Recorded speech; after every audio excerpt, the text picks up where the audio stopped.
Well, happy holidays, everybody. It's time for us to talk about 3,000 plus miles on the Bronco. We've had it since late summer, gone through the fall, now into winter. Different terrains, different times of the year, different seasons, different speeds.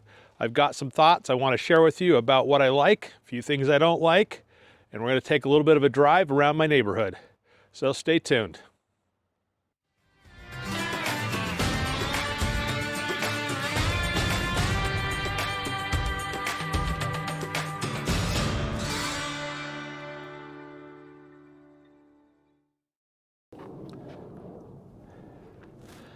Okay, my first irritation, really kind of almost from the first day, has been how water sheds off of the soft top. If you'll notice, you can see the ice kind of giving us a hint as to where that is, but the soft top edge is in far enough that this just drips onto the glass. So that water drips down right onto this window right here. You can see it just keeps coming down this little fabric gutter. If you roll the window down, summer or winter, when there's water coming off of the roof, it's going to hit on the inside of the car. It's going to fall into the car. It's an irritation. It frustrates me. I really don't like it. The second thing about it is that when it's super cold, it ices up and builds an ice dam right here, which makes it difficult for the window to do its little teeny roll down so that you can open the door. It's not just the front window either. Let's take a look here. The same thing is happening today because of the snow on the roof, on the back window. The same dripping. It just hits right here and just goes into the window area. It will slide down in this gap into the door. In this case, if we look really closely, let me see if I can zoom in on this a little bit more closely here. If you see, there's a little plastic guide right here by my finger. That window is off by maybe 1/8 of an inch, and water will roll down that and go into the door. And so over time, that's going to cause a potential rust problem on the inside of the door. Not necessarily with the door itself. I think those are aluminum, but with the mechanics, the window motors, etc. So that's a frustration. Okay, another frustration that we have on the back of the car is the fact, and I don't know that there's any solution to this. This has been true as long as soft tops have existed. But this back window just gets filthy in the wintertime from the dirt of the road. And you can't see out of it with the rearview mirror. It's pointless, and obviously there's no window wiper. There's nothing to do with that on the soft top. So unique soft top problem, certainly one of some concern. We'll also notice that despite the fact this has a treatment on it, it's very saturated right through here. The water drips down and kind of just sits right in this thing. So I'm going to be keeping my eye on that to see if that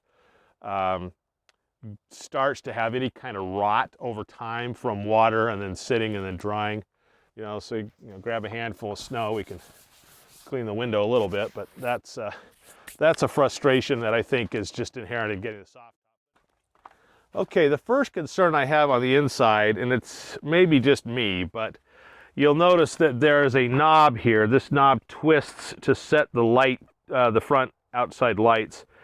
The third one down is the automatic light setting, and that's the one that the truck defaults to. But as often as not, when I get out of the vehicle, I will actually rub my right knee on this knob in such a way that it goes to the on position, and it will actually turn the lights from automatic to all the way on. Have to go in and kind of reset that each time that happens. And while we're on that topic, I don't want to forget mentioning this. My biggest frustration with this vehicle is the key fob. For whatever reason, this alert button right here next to lock and unlock is extremely easy to hit with the other keys in my pocket or leaning against a door or a desk. I have seemingly 3 times a week I have put the car into the alarm with the key fob. Very frustrated about that. What you gonna do? All right, let's go for a drive and talk a little bit more about what I like and don't like about the Bronco. First thing I should mention as we pull away, it's a little bit of a chilly day out. The floor HVAC doesn't work. the blending valve or whatever it does that allows heat to go through the floor vents of the car does not swing into the heat mode, and so therefore it blows cold air, outside air. The other day we had temperatures in the single digits, and I was getting cold air blown onto me by the lower thing. There's nothing I could figure out how to do that. I'm going to have to take that into the dealership, get it looked at. Other than that, produces fantastic heat and air conditioning at the dash level and at the windshield level, defrost level. So let's talk about my observations at 3,000 miles.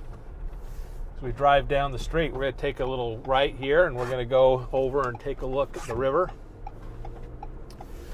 First thing that I will point out that's on my mind is that the rear traction, the rear tire traction in snow and ice is substandard at best. Part of that is going to be a function of the torque that this vehicle has. Even though we have the little engine, it's a super torquey engine, and so it just causes those tires to really take off. And so but boy, it has a habit of breaking loose that I'm just not happy with. And so occasionally, even in modest snow or ice, I find myself needing to put it into four-wheel drive just to have reliable traction. I'm going to experiment with adding about 200 pounds of bagged sand to the back and see if that doesn't improve things. So that's an observation that really, only came about wintertime, and that's kind of how I feel about. I'm frustrated by that. I don't like feeling that I can break the rear end loose so easily. I'm a big fan of the manual transmission, 6-speed transmission, 7-speed if you count the crawl gear. It's smooth, it's easy to operate. I've found that it just allows me to control exactly where I want to be gear-wise. I can optimize the RPMs to really take advantage now of kind of where I feel the turbocharger is going to kick in, really take off. No problem driving at highway speeds. No problem passing vehicles at 85 miles an hour. This car can do it. Next thing that I'll comment on, gas mileage is about 16 to 70 miles per gallon. It's exactly what they said it was going to be, and it's exactly what I expect it to be. Power of the engine, pretty good. I think I've read somewhere this engine has something like 265 or 270 horsepower, which is very impressive for a 4-cylinder engine. If I were to run premium fuel, I've read and heard from a variety of places that I would get a bump in horsepower just by running the more expensive fuel. I haven't done that. In Montana, the default fuel grade, normal fuel grades is 87 octane, and it does okay. It does okay at 87. I haven't felt the need to run it at higher octane. I will say that I am excited by that upcoming tune that Ford's talking about making available in the spring that will allow this engine to go up to 300 horsepower. I'll probably do that. I don't think it's going to be super expensive. Several $100s is what I've heard, so very interested in that. So we're just taking a drive on what's called Big Flat Road here in Missoula on the western edge of town. We'll be on the right-hand side of the car. We have peaks at the Bitterroot River, and then very soon it'll have the confluence with the Clark Fork, and it will continue on as the Clark Fork all the way down to Lake Pend Oreille, Sandpoint, and the Idaho Panhandle. So, this is the kind of road with the snow of last night. You can see it's slushy and melty. It's icy where it's been in the shade, where that rear end brake-free concern could come into play. Deer jumps out at me or something. So let's continue with some other observations. We've taken the vehicle off-road. I've had some videos of that. It performs exactly as I hoped it would in off-road capacity. The four-wheel drive high, low, front and rear differential lockers, the front sway bar disconnect. All of those things really have been utilized by me in some of the technical trails up by the silver mine. So, and if you don't know about the silver mine, take a look at the other videos on this channel, and there'll be more coming along. The tires, the BF Goodrich tires that came standard with this package, fantastic. I love BF Goodrich all-terrain tires, have for a long, long time, and very, very pleased with that and the ride. I'm not disappointed at any level with the noise level inside of the vehicle with the soft top. When I ordered the soft top, I thought a lot about also ordering a hard top and kind of swapping between the two. And I'm still thinking about that.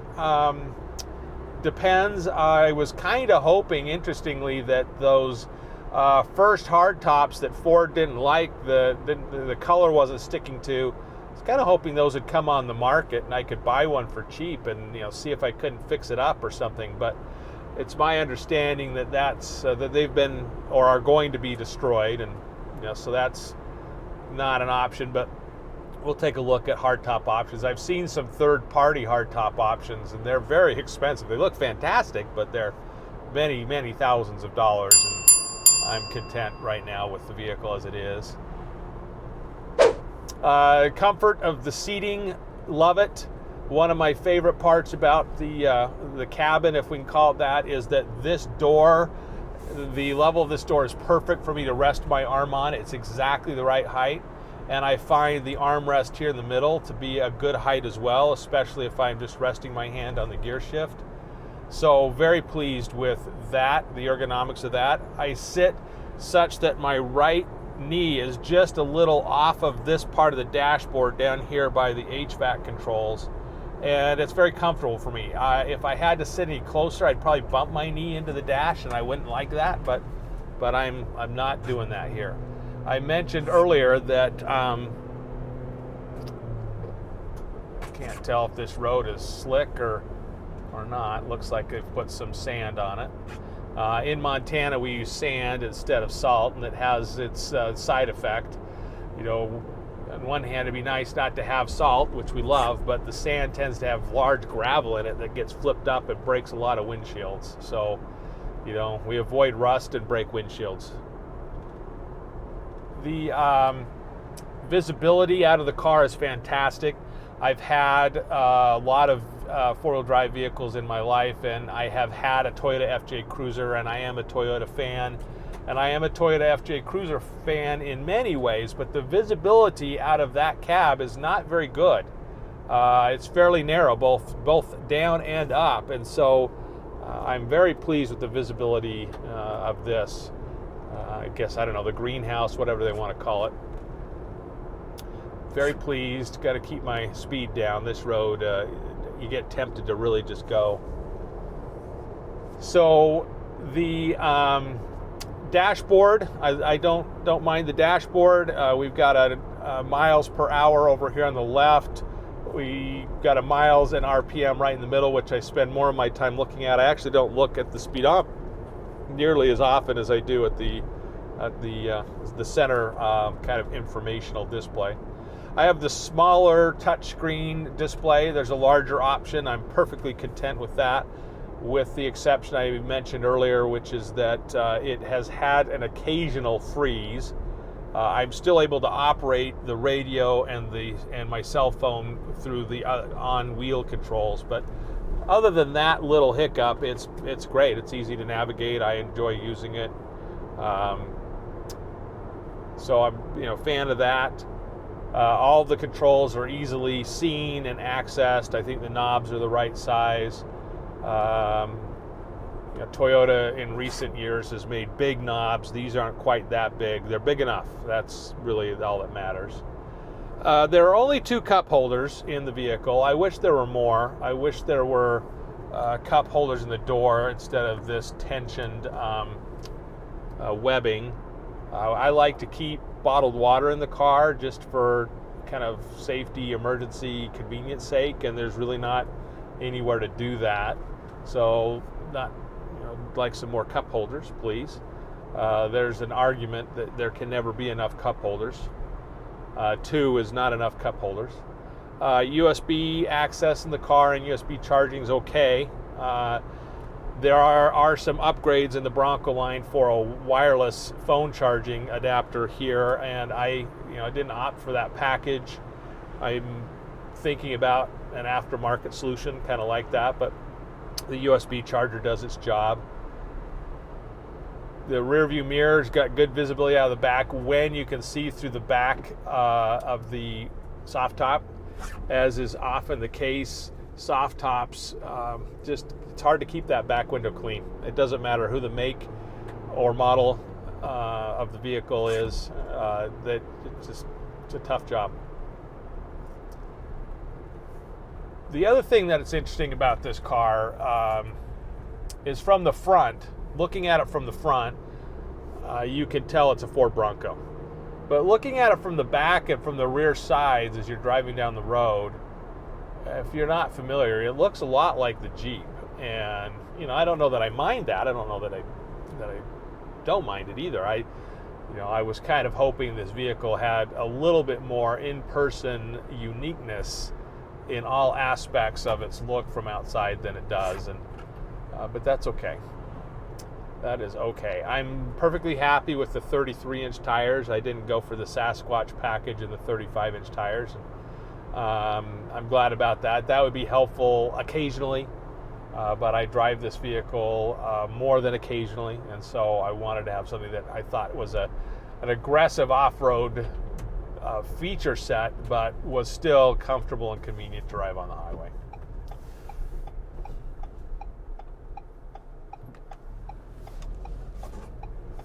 Just going to keep driving out here in the country. I like the color. I chose the Area 51 color. I'm pleased with it. I liked it in person. I still like it a lot. I've seen some of the other colors now in person as more have been delivered in our marketplace, and some of the other colors are super nice as well, but I liked this one. It's my understanding that in upcoming model years they're offering a green. I honestly don't know what this vehicle would look like in green, but I am a fan of green vehicles, so I'd keep my eyes on that. Plenty of headroom.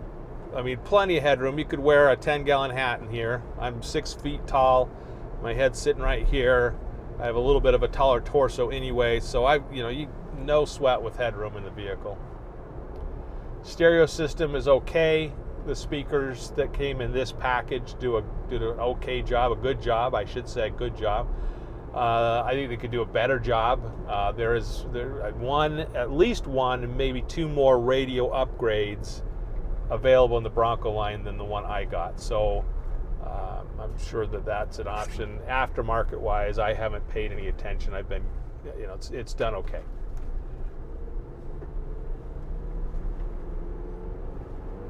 As you guys know, I added the hidden winch in the front underneath the front part of the engine and radiator. I've been happy with that. I've used it several times for moving vehicles, pulling my trailer out of its campsite, just different things. Happy with that upgrade. I'm thinking about some more upgrades to the vehicle. That came to mind as I'm looking at the accessory switches up here on the top. These switches are kind of pre-wired and set for different regions of the vehicle.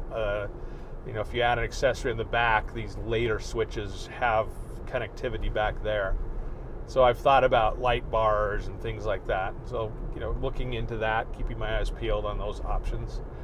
Some of the accessories that I might have added with a hardtop, a permanent hardtop, would be a roof rack, a really aggressive roof rack, kind of like the 1980s version of roof rack you would see on the top of a Land Cruiser or a Jeep. But with the soft top, I don't have that functionality. One thing that I did not opt for, and there have been a few occasions where I wished I had it, was the package that includes the inverter to provide the 110 volt AC outlet in the vehicle. I have that in a couple of my other cars, and it comes in handy from time to time. But honestly, the cheapest way to get that, and I'll probably end up doing this, is to buy a top quality dedicated inverter with a good wattage from an Amazon or something like that, and just install it myself with a direct connect to the battery. So that's more than likely the way I'll go with that. So I'm not really left out with that option. I'm just going to do an aftermarket solution. I'm going to get up here. We're going to drive up the hill a little bit and continue this tour of the vehicle.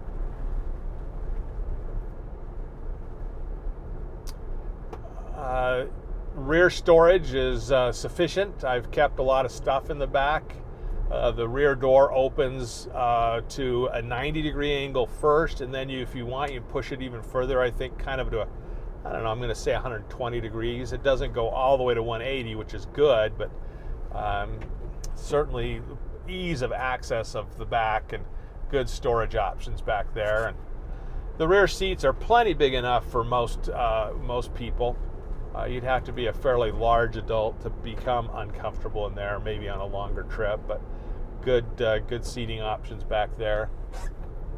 I'm going to go ahead and put this into four-wheel drive high by pushing that button. We're going to drive on an icy road, hanging on a cliff over the edge of the Clark Fork River. This part of the road amuses me. If you'll look, you can see these white reflectors. This part of the road sloughed off a little bit. It gets even worse right up here. And right through here, it just fell down, and there's no real way to fix it. So it becomes a one-lane road, and if you sneeze, you're going to fall into that river.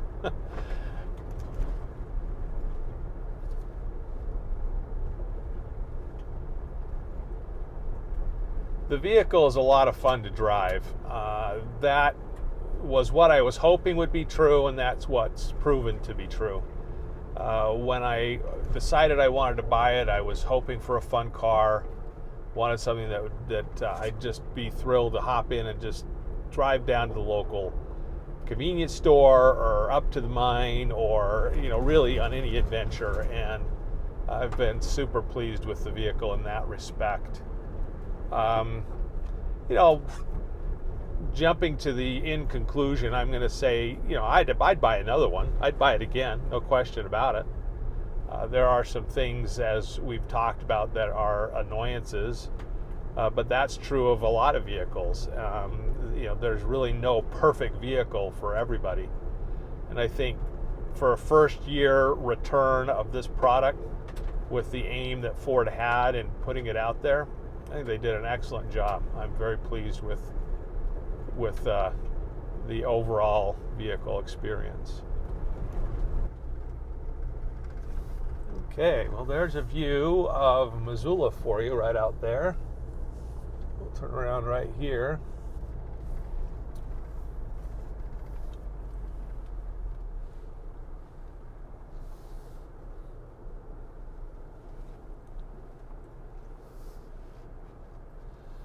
Okay, well, here we are.